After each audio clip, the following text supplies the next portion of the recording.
Vision 2030, madini ni maisha na utajiri. Kamishna wa madini nchini Dr. Abdrahman Mwanga amesema serikali kupitia Wizara ya Madini itaendelea kutatua changamoto zinazoikabili sekta ya madini kwa kuweka mazingira rafiki kwa wawekezaji ili kuongeza uzalishaji, mapato ya serikali kuongezeka na mchango wa sekta hiyo kuendelea kukua katika uchumi wa taifa. Dr. Mwanga amesema hayo mapema Julai 24, 2026 wakati akifunga jukwaa la 5 la utekelezaji wa ushirikishwaji wa Watanzania katika sekta ya madini ya LOCCF 2026 lililofanyika jijini Mwanza kuanzia Julai 22 hadi 24 mwaka huu. Serikali ya Jamhuri ya Muungano wa Tanzania imeweka mkazo mkubwa katika kuhakikisha sekta ya madini inakuwa chachu ya maendeleo ya kiuchumi na kijamii kupitia Vision 2030 na kauli mbiu ya madini ni maisha na utajiri. Tunalenga kujenga taifa lenye uchumi imara, ajira endelevu na ustawi wa wananchi. Ni dhahiri kuwa sekta ya madini inatoa fursa nyingi: ajira, uwekezaji, biashara, teknolojia na utafiti. Hata hivyo, changamoto kama vile uelewa mdogo wa sekta, ukosefu wa mitaji na ujuzi wa kitaaluma bado zinahitaji kushughulikiwa kwa pamoja. Katika hatua nyingine, Dr. Mwanga amempongeza Rais wa Jamhuri ya Muungano wa Tanzania Dr. Samia Suluhu Hassan kwa maono yake ya kuipa kipaumbele sekta ya madini ambayo imeendelea kuwa na mchango mkubwa katika uchumi wa nchi na ni miongoni mwa sekta zinazotarajiwa kuwa na nafasi muhimu katika utekelezaji wa Dira ya Taifa ya Maendeleo 2050.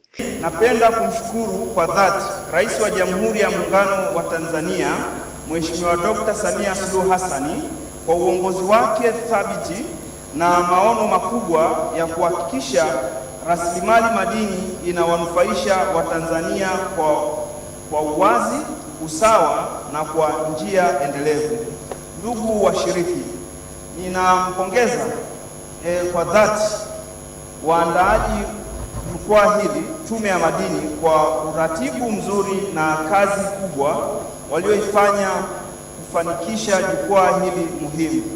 Ni dhahiri kwamba ndani ya hizi siku 3 mmeona ni kwa namna gani jukwaa hili limeandaliwa kuanzia kwenye masuala ya afya, lakini vile vile tumeona mada mbalimbali zilizokuwa zikijadiliwa na kuwa na zile side meeting.